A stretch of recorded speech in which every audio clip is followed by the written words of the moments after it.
geografis dan budaya. Lo yang lagi bermain di Salatiga bisa komen dan berinteraksi dengan orang di Zambia.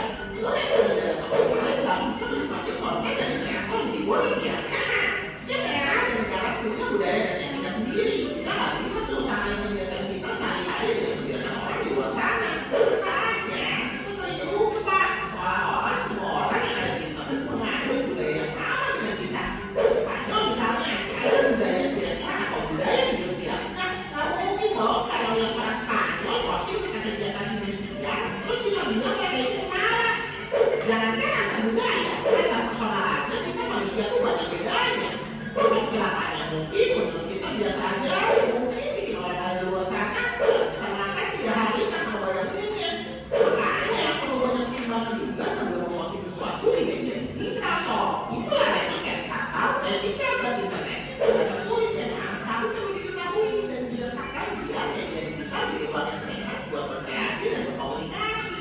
Etika berinternet kita saling merasa nyaman sehingga media digital bisa jadi ruang buat kita berkembang. Selain itu, perlu juga diperhatikan agar aktivitas kita di media digital menjadi aktivitas yang melanggar hukum, aktivitas perpajakan, pornografi, dan kejahatan lainnya yang jelas-jelas melanggar hukum ya tentu jangan dilakukan. So, untuk di dunia nyata dan dunia maya ya sama aja. Kalau hapus juga masih bisa jika digitalnya. Jadi hati-hatilah berinternet.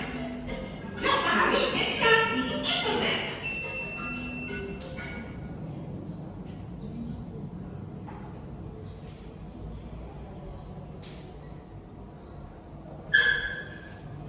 Oke anak-anak, udah ditonton semua kan? Nonton semua kan videonya? Iya. Apa yang didapat dari videonya tadi?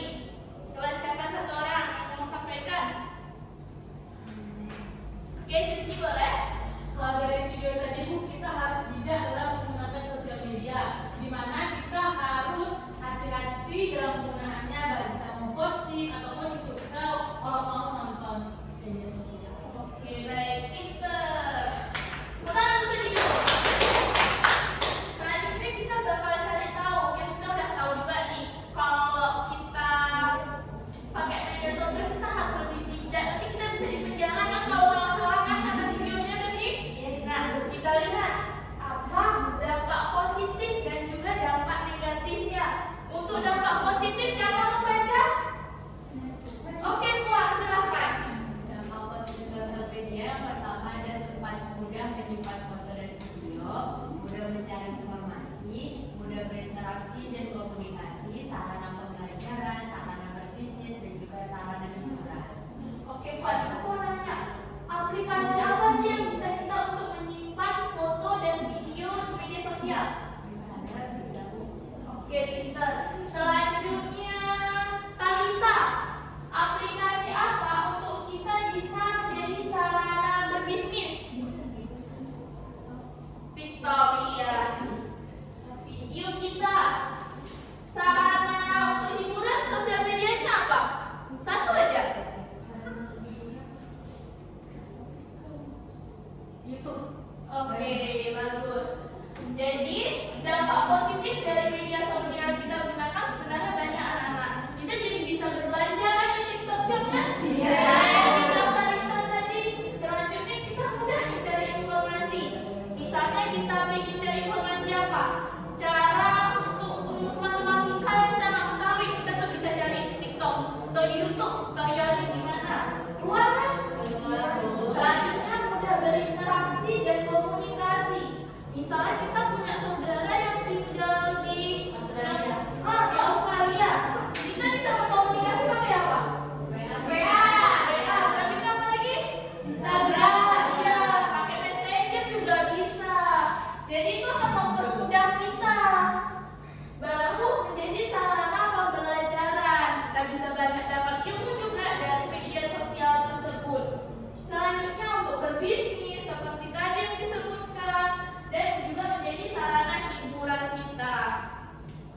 Nah, kita udah tahu dampak positifnya.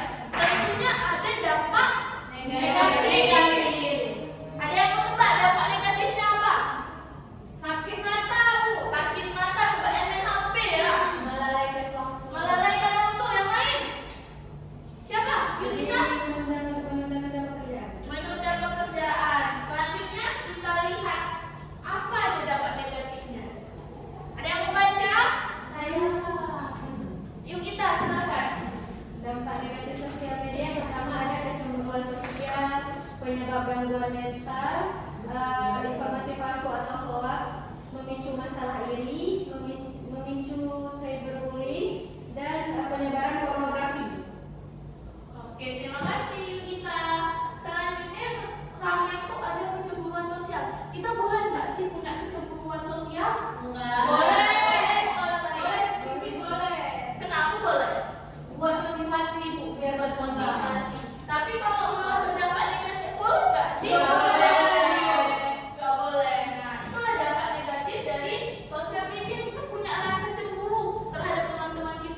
sebutkan 3 dan bandingkan beberapa jumlah pengguna sosial media yang ada di diagram menurutmu populer tersebut. Nah, nanti sebutkan 3 media sosial yang paling sering kalian gunakan. Tadi Instagram, tadi yang kedua TikTok